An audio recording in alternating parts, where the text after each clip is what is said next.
नमस्कार. आकाशवाणी औरंगाबाद केंद्राच्या दुपारच्या 1च्या बातमीपत्रात मी शुभांगी बिंदू आपलं स्वागत करते. परदेशात राहणाऱ्या भारतीय नागरिकांना सहकार्य करण्यास सरकार सदैव तत्पर असल्याचं परराष्ट्र मंत्री सुषमा स्वराज यांनी म्हटलं आहे. अमेरिकेत गेल्या काही दिवसात भारतीयांवर झालेल्या हल्ल्यांसंदर्भात सुषमा स्वराज यांनी आज लोकसभेत निवेदन सादर केलं. मूत्रपिंड प्रत्यारोपण शस्त्रक्रियेनंतर प्रथमच सदनात उपस्थित झालेल्या स्वराज यांचं काँग्रेस नेते मल्लिकार्जुन खरगे यांच्यासह सर्वच पक्षाच्या सदस्यांनी स्वागत करत त्यांना उत्तम आरोग्यासाठी शुभेच्छा दिल्या.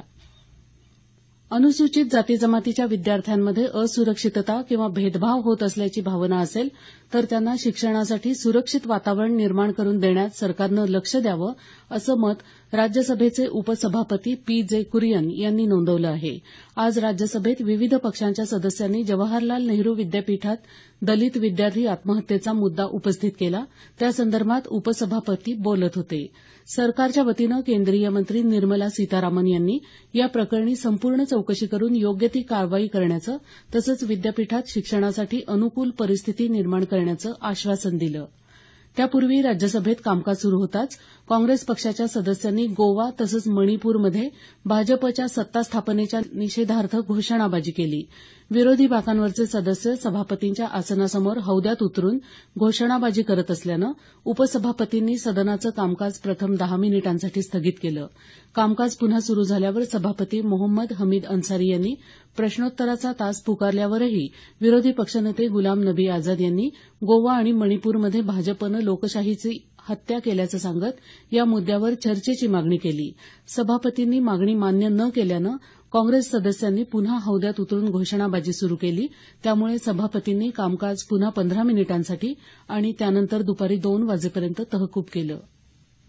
राज्य विधिमंडळात आजही शेतकरी कर्जमाफीचा मुद्दा गाजला.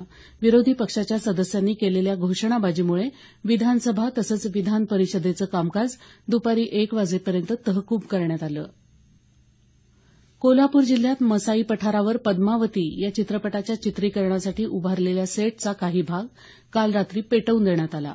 जवळपास 30 जणांच्या समूहानं हा सेट पेटवून देत या ठिकाणच्या काही वाहनांची तोडफोड केली. संजय लीला भन्साळी यांच्या दिग्दर्शनात या चित्रपटाचं चित्रीकरण सुरू आहे.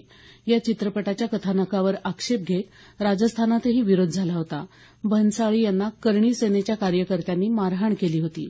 त्यानंतर भन्साळी यांनी या चित्रपटाचं चित्रीकरण राजस्थानऐवजी कोल्हापूर परिसरात सुरू केलं आहे.